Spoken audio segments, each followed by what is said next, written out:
Welcome back to Cityline. With me, I have two individuals who are involved in a program that I think literally saves lives. There can be nothing more important, in my opinion, than taking care of our elders. So I would like to introduce two people who are with the Lutheran Community Services Northwest Homecare. Please join me in welcoming Joseph Fry. Joseph, you are the Homecare Director. Welcome to Cityline. Thank you. It's a pleasure and an honor to be here. Oh, we are the ones who are honored. And you brought with you this beautiful woman next to me. I think I'm pointing the right way in Zoom square.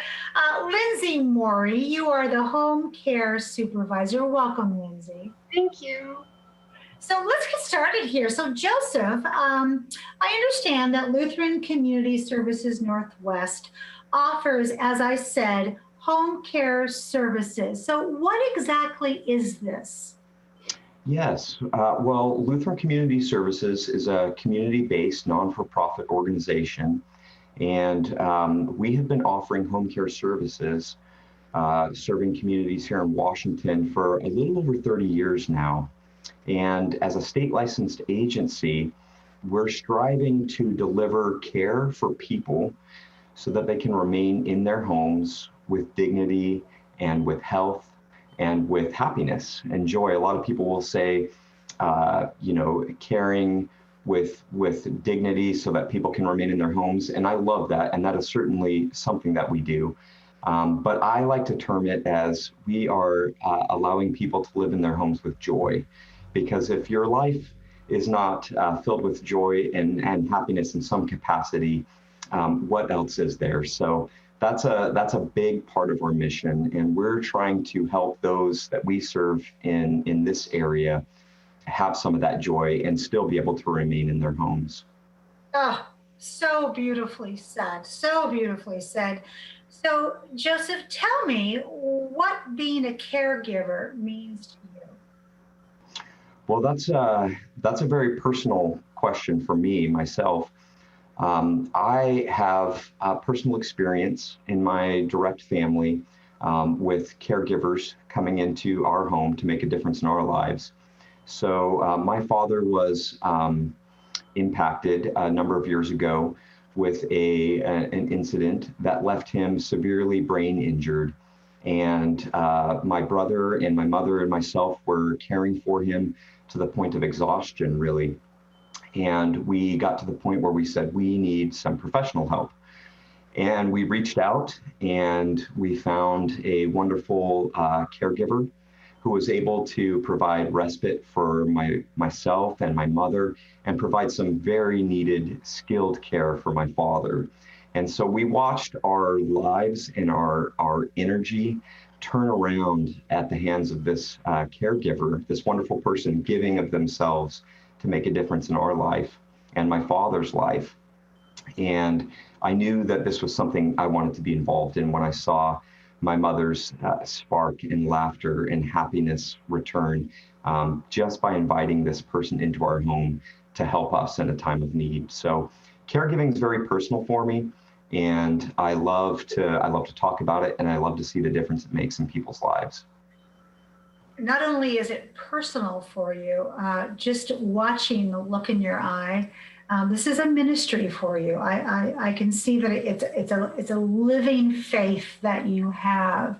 And I think, thank goodness, because I wouldn't want anybody more to be a director than someone like you who has that feeling inside of them.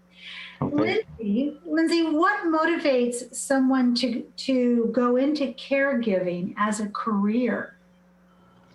Well, like Joseph said, I think a lot of people have experience in their own families.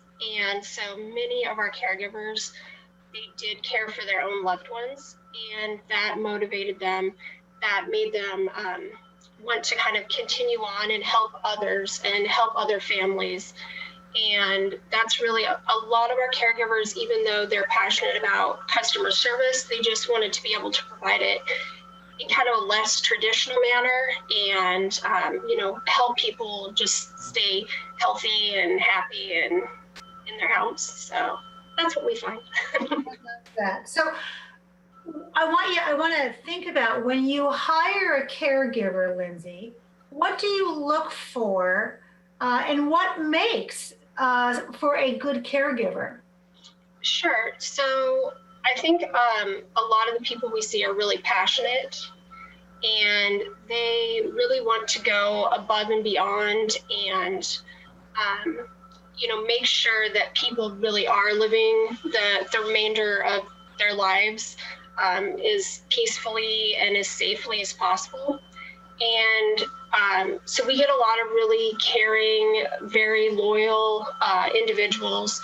And that's really what we look for because we try to make a really good match with our clients. And we want that kind of long-term match. It's just more successful. The clients are happy, the caregivers are happy. So that's really what we look for. Beautifully said. So, Joseph, when Lindsey talks about making a good match, what types of clients do you typically serve? Give us an example, because I know that we have people who are watching who are thinking, can they help me? Yeah, absolutely. So it's hard to say typical in caregiving because the vast array of clientele that we serve each has their own unique story and reason for looking for caregiving services. But often it is triggered by some kind of an event in someone's life, right? So if someone's had an event and their life has changed in a way that they say, I think I'm going to need a little help now doing some things that I didn't need help before with. And so those are individuals that will usually reach out to us and look for us to maybe provide that help for them. But we serve clients who have social needs. They want companionship. Maybe they've lost a companion recently, and they're looking for some little help around with some things. But really, they want that social connection. They still want to feel connected to their community, and we certainly can provide that.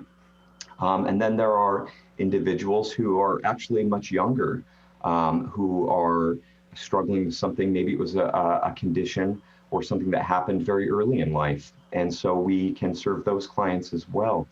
And then you kind of have those individuals who have had maybe a hospitalization or something happened recently that leaves them, maybe they're in their beds more than they would like to be, and they need help with some basic hygiene, maybe some meal prep, or just getting transported to medical appointments and things like that. So it's all over the board. And we train our caregivers to serve in a variety of capacities, and we're more than happy to. Boy, it sounds like, from mental to spiritual to social to physical, there is something that you can offer those who need your services the most. Absolutely. So, Lindsey, how does having a caregiver impact a client's daily life? Because, I have some older elders in my life, and they're very set in their ways, and I'm not sure I want somebody in my house. So, how does that impact their life? Well, we see that a lot. I think sometimes people can be hesitant because they only need a little help. And they kind of feel like, I'm losing control, but really they're getting their control back because, they're able to maybe start their day when they'd like to. The caregiver can kind of come in, get them ready, get them going. They can get to their appointments, get to shopping. There's just more options for them. So I think it has a really positive impact. Being more social, a lot of times, unfortunately, as people get older, if they lose their partner, they become kind of, sad. That's kind of depressing. So I think the caregiver will come into their homes and kind of cheer them up, get them out, doing some things. So I think it's really positive. And I've had people that honestly were dead set against it and now love it. So that's nice for us to see too. Oh, I love hearing that. Because you just don't know what you don't know. And, I can just visualize some of these clients finding somebody who just becomes just a best friend for them. And also, as Joseph, as you said from your own experience, takes a burden off of family members so you can return to being a family member and not have the pressure of being a caregiver at the same time, because that's a hard duality to balance out.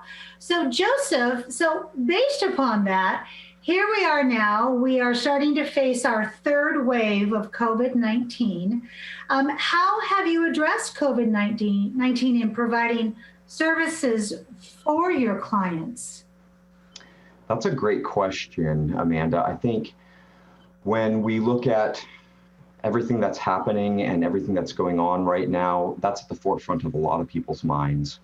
And as a state licensed agency, we are beholden to some very strict regulations and guidelines.